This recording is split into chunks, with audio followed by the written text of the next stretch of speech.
পৃথিবীতে একজন মানুষই শুধু জানতেন যে তিনি পৃথিবীতে কতদিন বাঁচবেন, সেটা হচ্ছে সাইয়েদনা আদম আলাইহিস সালাম। ওনাকে বলে দেওয়া হয়েছিল তুমি পৃথিবীতে বাঁচবে 1000 বছর। সাইয়েদনা আদমের সামনে অনেকগুলো রূহ রাখা হলো। সাইয়েদনা আদম বললেন এরা কারা? আল্লাহ বললেন তোমার বংশধর। সাইয়েদনা আদম বললেন আল্লাহ ওই যে একটা রূহ দেখা যায় এটার নাম কি?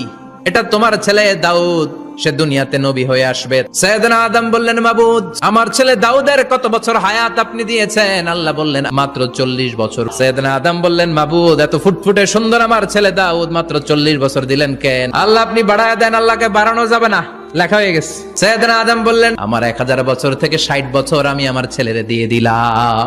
আর আদম আলাইহিস সালাম পেয়েছিলেন 1000 বছর, 60 কমে গেলে রইল কত? 940 বছর পৃথিবীতে থাকার পরে মালাকুল মাউত চলে এসেছে, এসে বলল জিইতু আন আকবাদা রূহাক, রূহ কবজ করতে আসছি।